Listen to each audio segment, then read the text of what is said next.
बिस्मिल्लाहिर्रहमानिर्रहीम। साहिबो चैनल सदाए जहानिया के मेज़बान अशरफ अदीम मशदी का सलाम कबूल कीजिए।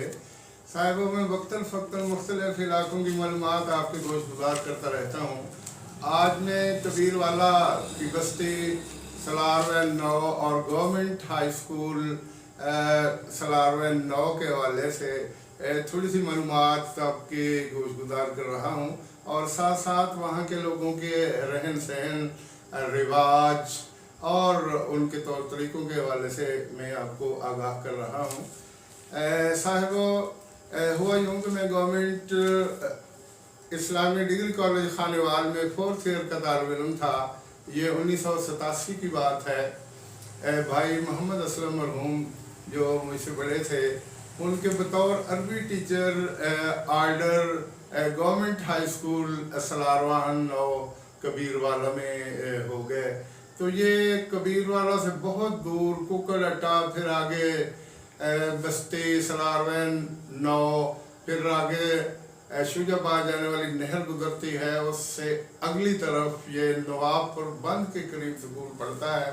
बड़ा पसमानदा था स्कूल और तादाद भी बहुत थोड़ी। बहरहाल मलिक अहमद बख्श थे जो वहाँ से बार बार पीपल्स पार्टी की तरफ से MP मंतखब हुए। उनकी ज़ाती कोशिशों से वहाँ हाई स्कूल बना लड़कों का और साथ ही मवेशियों का हॉस्पिटल बना। तो काफ़ी उन्होंने कोशिश की। तो 1987 में जब बड़े भाई सैयद मोहम्मद असलम शाह साहब के वहाँ आर्डर हुए, तो मैं उस वक्त खानेवाल में जामिया सईदिया के करीब 3 नंबर कॉलोनी में रहा करता था।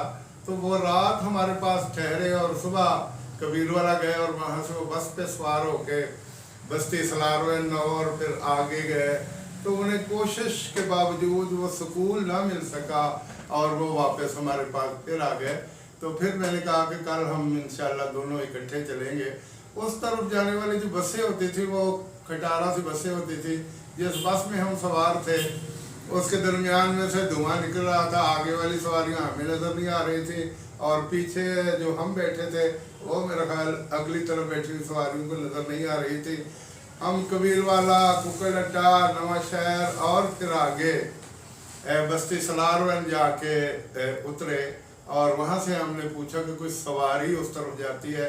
तो उन्होंने कहा कि 2.5 किलोमीटर का फासला है, आपको पैदल तय करना पड़ेगा। सो हम पैदल 2.5 किलोमीटर का फासला तय करके शुजाबाद जाने वाली नहर के किनारे पे पहुँचे।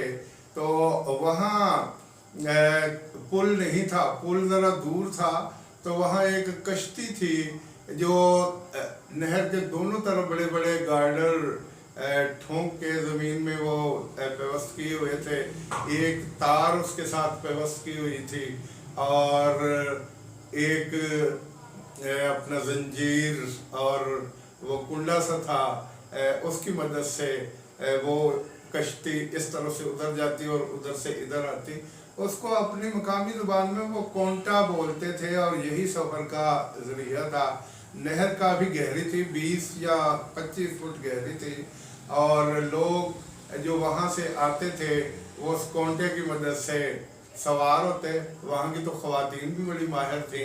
जब हम पहुँचे तो वो इत्तेफाक से कश्ती या कोंटा हमारी तरफ था और ये ख़तून दूसरी तरफ थी और वो हमें कह रही थी कि आप कोशिश करके इसको यूँ हिलाते जाएं कुंडे को तो कश्ती चलती जाएगी, आप इस तरफ आ जाएंगे। लेकिन हम कोशिश के बावजूद उस पर ओवरकम न कर सके। हमें वो तरीका ना आया कि कैसे। आखिर वो हंसी कि आप मर्द हैं और मैं औरत हूँ, चले जी मुझे कुछ करना पड़ेगा। तो उसने उस तार के साथ यूं कोशिश करके वो हमारी तरफ आई, फिर वो उसने हमें सवार किया और दूसरी तरफ छोड़ के फिर वो वापस खुद ही चली गई। तो ये कोंटा वहाँ जगह जगह पे कोंटे इस्तेमाल होते हैं, लोग उसके ज़रिए सफ़र करते हैं।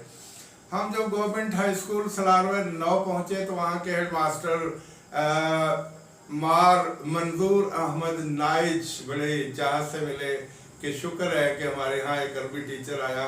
ये कबीरवाला और खानेवाल से इतना दूर हाई स्कूल है कि यहाँ टीचर इस तरह मुँह भी नहीं करते। तो बहरहाल वहाँ की पसमानदगी का हाल देखिए कि जब हम गए तो हमें चाय के साथ गज्जक और बलूंडा और कुछ तोशा दे दिया गया। वो ज्वाइनिंग हुई और तमाम कागजात मुकम्मल करने के बाद फिर वापसी पर कुछ टीचर सलार वैन अड्डा की तरफ आ रहे थे, उनके साथ हम वापस आ गए और इस तरह भाई असलम शाह की ज्वाइनिंग होगी। इसके बाद वो 8 दिन के बाद आते और फिर वहाँ चले जाते रहे। जब मौसम ज़रा तब्दील हुआ तो मुझे कहने लगे कि मुझे आने जाने में बड़ी दिक्कत पेश होती है, क्या ही अच्छा हो कि आप एक साइकिल ख़रीद के मुझे वहाँ दे आएँ। मैं सलार वैन हाई स्कूल से सलार वैन बस्ती अड्डा तक आ जाऊँ, वहाँ में वो मंजूर अहमद नायद जो हेड मास्टर थे उनकी एजेंसी थी तेल की, वहाँ खड़ा कर दिया करूँगा और इस तरह मुझे आने जाने में काफ़ी आसानी रहेगी। तो मैंने यहाँ से मकसूदुल हक शाह साहब चूँकि साइकिलों का कारोबार करते, उनसे एक अच्छी साइकिल ख़रीदी और मैंने यहाँ से परवेज़ वाला से बस के ऊपर रखी, खानेवाल से कबीर वाला और फिर वहाँ से बस्ती सलार वैन 9 में पहुँचा। उस वक्त शाम की अज़ानें हो रही थी और मैं साइकिल चलाता हुआ नहर तक पहुँच गया। उस वक्त नहर खुश्क थी और बल सफाई हो चुकी थी। मुझे उस वक्त अंदाज़ा हुआ कि उस नहर की गहराई तकरीबन 19, 20 या 25 फुट गहरी है। लोग उसमें से भी गुजर रहे थे और कोंटे के ज़रिए भी गुजर रहे थे। तो चूँकि मुझे कोंटा चलाने का तजर्बा नहीं था, मैं साइकिल नीचे उतारी और फिर मैं ऊपर चढ़ने के लिए कोशिश करने लगा तो वहाँ रेत ही रेत थी, बल ही बल थी। जो भी मैं साइकिल लेके उसके किनारे तक जाता वो फिसल के फिर वापस आ जाता। मैं 20 या 19 मरतबा ऊपर गया, वापस आया, मुझे पसीना आ गया, मेरे कपड़े ख़राब हो गए। जो मैं यहाँ से केले और बाकी सेब और बाल्टे वगैरह लेके गया था वो भी मसले गए।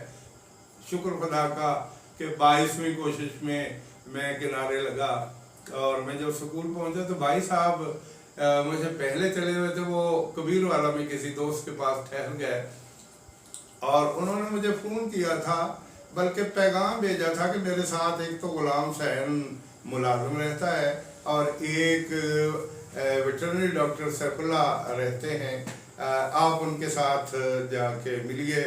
मैं उनसे मिला तो उन्होंने खाने वाने का बंदोबस्त कर दिया और मैं रात को हो गया।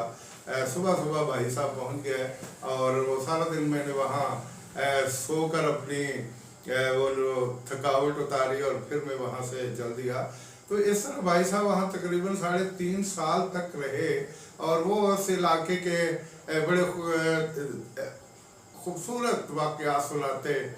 और गर्मियों के दिनों में वहाँ बहुत मसला होता, बिजली वहाँ थी नहीं और मच्छर इतना ज़्यादा था क्योंकि वहाँ बागात बहुत होते हैं, आम के बागात हर एक में, ये गर्देजी, ये बड़े बड़े जो ज़मींदार हैं गिलानी वगैरह इनके बागात हैं, तो उन बागात की वजह से मच्छर बहुत ज़्यादा था। तो भाई साहब बताया करते थे कि हम जब गर्मियों में सोते हैं तो दस्ताने और जुराबे पहन के सोते हैं, थोड़ी सी नाक हम बचा के कपड़े से सांस लेते हैं और बाद दफ़ा वहाँ तक भी मच्छर पहुँच जाता है। तो बहरहाल ये सिलसिला चलता रहा। तो वो वहाँ के बाद दफ़ा बड़े दिलचस्प वाक़यात सुनाया करते थे। मलिक अहमद बख्श थीम का डेरा चूँकि स्कूल के करीब ही था, तो एक दिन कहने लगे कि उनकी ऊँटनियाँ रखी हुई थी और उनकी एक ऊँटनी जो बच्चा जन्म देने की कोशिशों में मसरूफ़ थी, तो किसी वजह से मुनासिब ट्रीटमेंट ना होने की वजह से, किसी वेटरनरी डॉक्टर के ना होने की वजह से वो बच्चा पेट में मर गया। तो चूँकि वो पावरफुल आदमी थे, उन्होंने एक फ़ोन खड़काया और सारे कबीर वाला के वेटरनरी डॉक्टर वहाँ मौजूद थे और अपनी अपनी कोशिश कर रहे थे कि किसी न किसी तरह ये बच्चा इसके पेट से निकाला जाए और वहाँ बड़ा मजमा जमा था। सलार वैन 9 के जो अपना वेटरनरी डॉक्टर थे सैफुल्ला साहब उस वक्त थे नहीं, तो वहाँ तालब नामी एक दर्जा 4 का मुलाजिम था जिसको कुछ सूझबूझ थी। मुझसे तकरीबन 1 फुट लंबा उसका कद होगा और ढील ढोल वाला लंबा दड़ंगा नौजवान, वो वहाँ गया तो सब की नजरें अब उस पर थी कि ये क्या करता है। वो बंदा बड़ा चालाक था और थोड़ी सी महारत भी रखता था, नंबर टांगने का भी उसे फन आता था। उसने क्या किया कि जाते ही बड़े बड़े डॉक्टर वहाँ मौजूद थे, मलकामत वसीम वहाँ मौजूद थे, वहाँ पुलिस मौजूद थी, वहाँ तहसील कबीरवाला के कुछ सरकारी एहलकार मौजूद थे। आखिर मलिक अहमद वसीम MPA की ऊँटनी का मसला था। तो तालब जब गया तो उसने कान लगा के उसके पेट के साथ देखा तो कहने लगा बच्चा तो मर चुका है। फिर उसने अपने बाजू टांगे ये आस्तीनें ऊपर चढ़ाई और बिस्मिल्लाह करके उसने हाथ डाला और बच्चे निकाल के बाहर उसने रख दिया। और हर तरफ सनसनी भी फैल गई और थरथली भी फैल गई। वो जो बड़े बड़े डॉक्टर थे जुब्बों कुबों वाले और बड़े तजुर्बाकार, वो देखते ही रह गए। और एक दर्जा फोर के मुलाजिम ने वो काम कर दिखाया जो डॉक्टर नहीं कर सके थे। तो मलिक अहमद वसीम के वो जो मुलाजमीन थे वो साबुन और तौलिया लिए उसके पीछे भाग रहे थे। उसने हाथ धोए, उसे तो पता था कि मैं दर्जा फोर का मुलाजिम हूँ, मैं नायब कासद हूँ। वो डॉक्टर भी समझते थे, लेकिन मलिक अहमद वसीम और कबीरवाला की इंतजामिया के जहन में था कि ये कोई बड़ा डॉक्टर है। तो वो हंस भी रहा था, शैतानी मुस्कुराहटें उसके चेहरे पे अयान थी। तो जब वो रुखसत होने लगा तो मलिक अहमद वसीम ने 1100 रुपये उसको इनाम दिया और शाबाश भी दी कि आपने जी बहुत बड़ा कारनामा सर अंजाम दिया। तो वो जो वहाँ बड़े सीनियर डॉक्टर मौजूद थे वो उसके कानों में मीठी मीठी गालियाँ भी दे रहे थे कि वो ताल तू जा नक वाड़ के रख देता है अपना। तो तालब कहने लगा यार मेरे पास महारत है, कोई ऐसी भी बात नहीं है। तो तालब हंसता हुआ 1100 रुपये लेके जब पहुंचा तो उसका फातिहाना अंदाज देखने वाला था। भाई साहब बताया करते थे कि वहाँ गर्देजी, गिलानी और दूसरे जो बड़े बड़े जिम्मेदार थे वो अपने डेरे चलाते थे और उनके डेरे पर दोपहर के वक्त जो भी मेहमान आता वो वहीं आता और उनको जो वडेरे थे उनकी तरफ से खाना दिया जाता। एक गर्देजी साहब का डेरा कहते हैं वहाँ 400 चारपाइयाँ पड़ी थी और हर चारपाई के करीब एक हुक्का भी रखा हुआ था, तकिए लगे थे, खेस बिछे हुए थे और जो भी उस इलाके से गुजरता हुआ मेहमान वहाँ आता उसको फ्री खाना दिया जाता। वो जितने दिन रहता उसको रहने की इजाज़त। और ये वहाँ का यानी बढ़ाई समझ लें या कल्चर समझ लें या इसी में बड़ापन वो समझते थे। एक दफ़ा ऐसा हुआ कि भाई साहब 2.5 साल के बाद वहाँ से आ गए। तो वहाँ कुछ असातिज़ा थे जिनमें साइंस टीचर मोहम्मद अमीन साहब थे, वो बारिश अली थे, वो अपना मोहम्मद रमज़ान साहब थे, जिनके साथ इनका बहुत ज़्यादा तल्लक था। मुझे कहने लगे कि चले हम उनको मिल के आते हैं। बाइक हमने उस वक्त ख़रीद ली थी, ये 90-91 की बात है। हम सलार में 9 गए और जब हम अमीन साहब के पास पहुँचे तो अमीन साहब कहने लगे कि हमारे मलिक साहब का कहना है कि किसी का भी मेहमान आए तो वो दोपहर का खाना मेरे डेरे पे खाए, वहाँ खाना हर रोज़ पकता है। बाहर उन्होंने 3-4 किलो चौंसा आम ले लिए और हम जब जाके मिले तो मलिक साहब का बेटा जो कि मेरे भाई का शागिर्द था तो वो खड़े होके मिले और जितने लोग वहाँ कोई ताश खेल रहा था, कोई 3 गुटी खेल रहा था, कोई 12 टाणी खेल रहा था, कुछ खेल रहा था, वो सारे उठ के खड़े हुए और उन्होंने बड़े एहतराम के साथ वो भाई साहब से मिले और भाई साहब ने मेरा तारुफ करवाया कि ये मेरा छोटा भाई है, डिग्री कॉलेज खानेवाल में ये ज़ेर तालीम है। तो उन्होंने कहा कि आप ऐसा करें कि ये कतार में कोई 25-30 बैठकें बनी हुई थी और हर बैठक के अंदर पंखा था, वहाँ 2-2, 3-3 चारपाइयाँ थी, बिस्तर लगे हुए थे, सिराने थे, दरियाँ थी, खेस थे। हमें तौलिया और साबुन दिए गए मुलाजमीन के ज़रिए। उन्होंने मोटर चलाई, हम नहा के वहाँ सो गए। जब हम 2 बजे के करीब उठे तो खाना तैयार हो चुका था। तो मैंने भाई साहब से पूछा कि ये खाना यहीं तैयार करते हैं? उन्होंने कहा ये देखो वो देख पकी हुई है, चिकन था, देसी चिकन और साथ टिल्ले उसमें डाल के बड़ा शानदार सालन बनाया हुआ था, वहीं तनूर पे रोटी लगी थी। हमें खाना कमरे में दे दिया गया और जो बाकी लोग थे उन्होंने मलिक साहब के साथ बैठ के वहीं खाना खाया और सारे बड़े खुश हुए। हमने नमाज ज़ोहर अदा की और फिर कुछ रेस्ट किया। फिर नमाज असर के बाद हम वहाँ से रमज़ान साहब के पास गए। वो भी ज़िम्मेदार थे और उनका भी बाग था। मुझे आज भी याद है कि वो कहने लगे, हो शाह साहब आप हो सकता है जब हम पके हुए तमाम आम आज मंडी पे ले जा चुके हैं तो ये तोतापरी आम हैं, ये हम आपको पेटी में पैक कर देते हैं, मिसाला रख देते हैं, 3 दिन के बाद ये जाके आप इसको खोल लें तो ये पक जाएंगे। तो हम खुशी खुशी वहाँ से आए। तो बहुत से यादें उस दौर की भाई असलम मरहूम बताया करते थे। उनमें मजाक की हिस्स भी काफ़ी मौजूद थे। एक दिन बड़े खुशगवार मूड में बता रहे थे कि वहाँ उर्दू का पेपर हुआ तो मैंने बच्चों को कुछ मुहावरे दिए, जिसमें एक था सब्ज़ बाग दिखाना। तो बच्चे ने लिखा कि सुबह मेरे अब्बू ने मुझे कई सब्ज़ बाग दिखाए। एक था कि औसान ख़ता होना, तो बच्चे ने लिखा कि मुर्गी ने अंडा दिया तो उसके औसान ख़ता हो गए। और इस तरह की बहुत सी और अपना दिलचस्प गुफ्तगू सुनाया करते थे। तो उस इलाके की पसमानदगी का अंदाज़ा आप इसी से लगाइए कि जब हम 1987 में वहाँ गए थे उस वक्त भी करीबी दुकान से गचक, मरुंडा और तोशा और साथ चाय के साथ हमारी तवाज़ो की गई। और जब 2.5 साल के बाद मैं फिर भाई साहब को लेने के लिए गया तो फिर यही कुछ उनके पास था। बहरहाल वो थोड़े से दिल बर्दाश्त और रंजीदा थे कि आप जा रहे हैं और अब हमारे पास अरबी पढ़ाने वाला कोई उस्ताद नहीं है।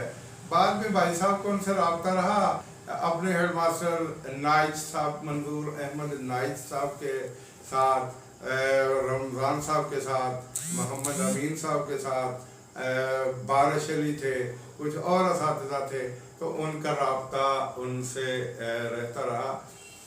जब भाई साहब 2007 में फौत हुए तो मुझे याद आया कि उनको इत्तला ज़रूर देनी चाहिए। तो मैंने उनको ख़त लिखा कि भाई असलम शाह आलम शबाब में 45 साल की उम्र में हार्ट अटैक से फौत हुए। तो वो बहुत रंजीदा हुए। खान बेग साहब थे, मंजूर अहमद नाइच थे और बाकी तमाम असातिज़ा ने टेलीफोन पर मुझसे ताज़ीद भी की और खतूत के ज़रिए अपने जज्बात भी भेजे। तो मुझे खुशी हुई कि भाई साहब ने वहाँ अच्छा वक्त गुजारा था और वो लोग भी आज भी उनको बड़े अच्छे अंदाज में याद कर रहे थे। तो साहिबो ये थी बस्ती सलारवैन 9 की कहानी, कुछ मेरी और कुछ भाई असलम मशदी मरहूम की ज़ुबानी। ये मैंने आपके गोश गुजार की। यकीनी तौर पे आपको कुछ न कुछ मालूमात ज़रूर मिली होंगी। वस्सलाम।